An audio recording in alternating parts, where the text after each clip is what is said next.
Hi, so for my read aloud today, I chose Where the Wild Things Are by Maurice Sendak, and that's the author and the illustrator. The copyright date is 1963, and the grade level for students will be kindergarten. Has anyone read Where the Wild Things Are? Can we make any guesses about what this book might be about based on what's in the cover? So yeah, maybe a boat. There's a monster looking guy and looks like they're outside.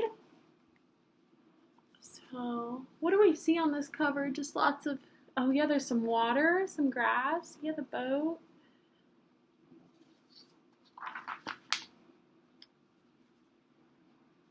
So potentially we could we could create monsters and talk about what kind of trouble that they might get into.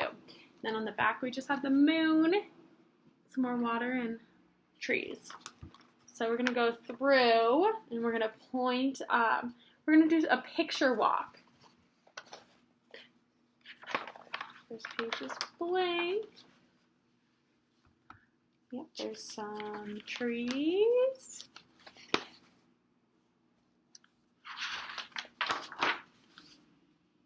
Oh yeah, there's Max. And some monsters, yeah. Okay. Let's see from the pictures. We can see a boy. He's in a cat suit. Yeah, it looks like he's making a fort. He's got a hammer.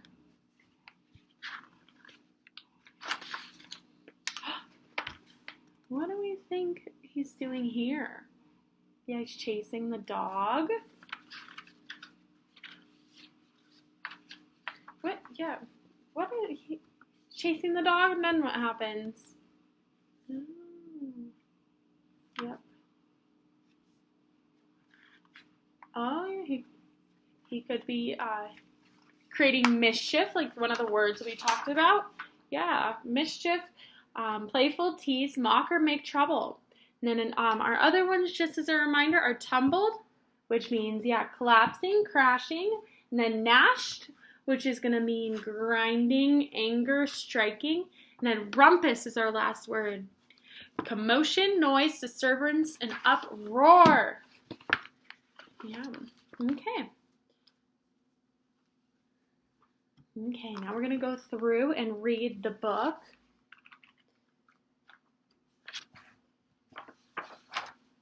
Where the Wild Things Are.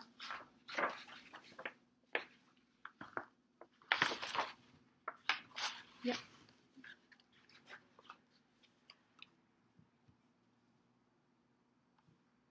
The night Max wore his wolf suit and made mischief of one kind and another. Oh no, yeah, what is Max doing to the dog? Yeah, just like we talked about in our picture walk, he's chasing it. His mother called him Wild Thing, and Max said, "I'll eat you up," so he was sent to bed without eating anything.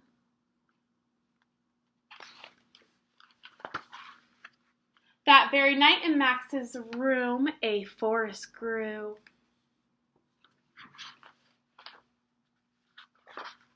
And grew.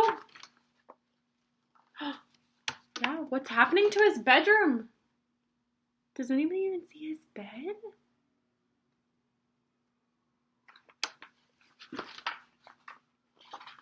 And grew until his ceiling hung with vines, and the walls became the world all around him. And an ocean tumbled by with a private boat for Max, and he sailed off through night and day. And tumbled, yeah, that's one of our words. What do we think the waves are doing, since we know they're tumbling? Let's do some other words. Oh yeah, crashing. Oh yeah, they look like they're moving quickly, yeah. And in and out of weeks, in almost over a year, to where the wild things are. And when he came to the place where the wild things are, they roared their terrible roars, and gnashed their terrible teeth, and rolled their terrible eyes, and showed their terrible teeth. Till Max said, "Be still," and tamed them with the magic trick of staring into all their yellow eyes without blinking once, and they were frightened and called him the most wild thing of all.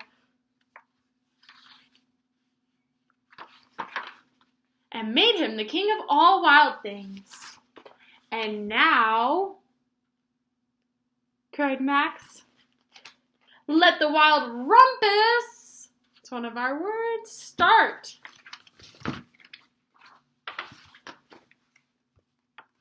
Yeah, what kind of sounds do we think they're making? Howling at the moon. Look, they're swinging in the trees.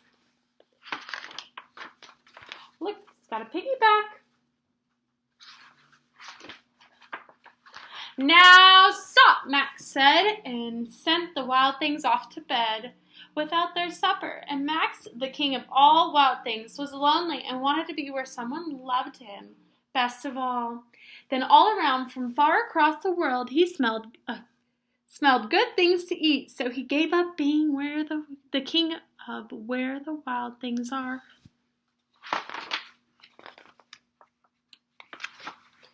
But the wild things cried, "Oh, please don't go, we love you so." "Oh, please don't go, we'll eat you up, we love you so." And Max said, "No!" The wild things roared their terrible roars, and gnashed their terrible teeth, and rolled their terrible eyes, and showed their terrible claws. But Max stepped into his private boat, and waved goodbye, and sailed back over a year, and in and out of weeks, and through a day.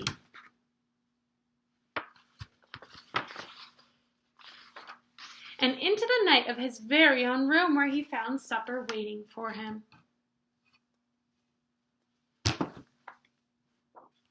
And it was still hot.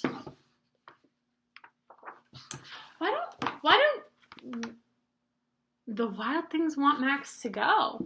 Why don't they want him to leave? Yeah, they love him. They like spending time with him. What traits do the wild things have? What personality traits do we think they have? We think they're crazy. We think they're very wild. Yeah, they have a lot of energy. Okay. Now we're not going to share this one out, but we can think about this one. How do you feel when you feel wild? Can you think of a time that you feel wild? Yeah, if you want, you can raise your hand. Yeah. What do you do when you feel wild? Oh, yeah. Now, all of us are going to go, and either we can choose to go to a table and draw out a picture of maybe what happened in the story. We can go over to our dramatic play area, and we can act out what happened in the story. Or if we want to, we can go to our writing center, and we can write out the story so that we can make sure that we know everything about this book, and we can all share it out. And then, I'm going to leave the book over in this, in our read aloud section. So if anybody wants to go back there and read it again, you guys are welcome to do that on your own, even if you want to go look at the pictures. Yeah, and then we're going to read this again later today when we have our second circle time. Yeah. And we're going to talk about some harder questions. We're going to talk about when Max gets sent to his room. Can you tell me why he might get sent to his room, or why you guys might get sent to your room? Yeah. So do we think that he really grew a forest in his room? Yeah.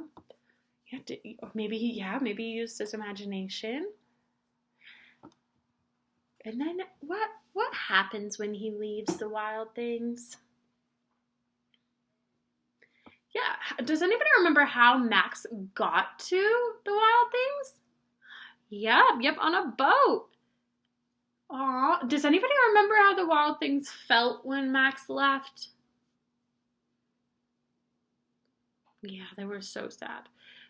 How did the wild things, or how did Max get home from being with the wild things?